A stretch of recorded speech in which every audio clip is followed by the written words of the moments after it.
Well, sure. It kind of depends on the patient population, of course.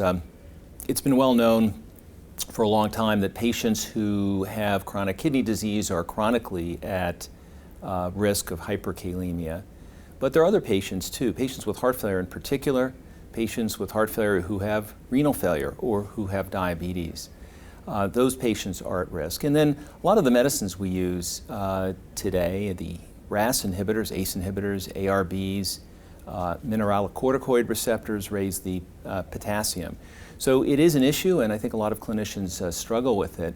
I will point out that a recent study at the VA system showed that a triad, the most expensive triad of conditions, included heart failure and chronic kidney disease. And in fact, heart failure and chronic kidney disease keeps popping up as a combination that is particularly costly. And one of the things that happens with those patients, obviously, is that they become hyperkalemic.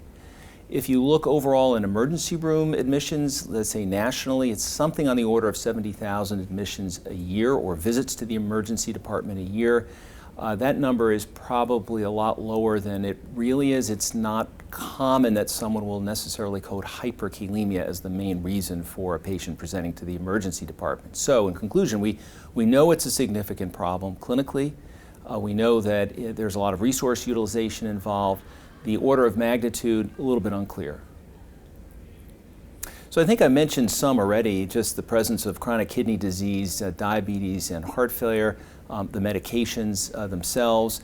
A very interesting study a number of years ago in the journal Hypertension showed that you could almost predict who would become hyperkalemic when exposed to a RAS inhibitor simply by using an oral potassium load. And clearly, patients with chronic kidney disease do not handle potassium loads particularly well. They don't excrete the potassium in timely fashion. It's also true that patients who are already on an ACE inhibitor or an ARB handle potassium less well in general. So there are ways to predict, and obviously if a patient comes in to the hospital or to the office and has a potassium at baseline of 4.8, 4.9, 5.1, and then you add on top of that an ACE inhibitor or ARB, their risk for hyperkalemia is quite significant.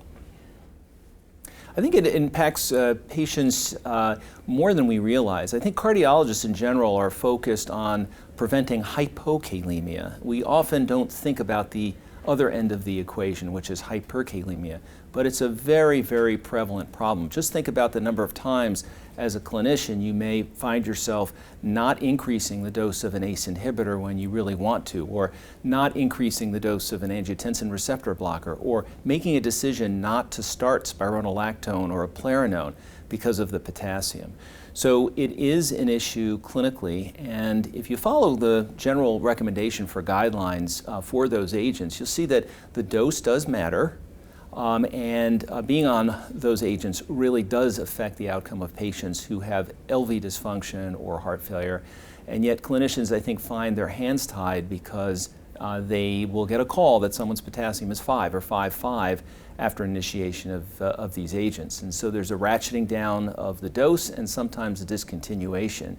And that, in all likelihood, is to the detriment of the patient. We've been very aggressive in our use of the mineralocorticoid receptors, and we're really trying to follow the guidelines. The dosing of these agents, however, has been subpar, and if you look at the dose that was successful in bringing about improved outcomes in the clinical trials, and then you look at what average practitioners are using, there's a huge gulf there.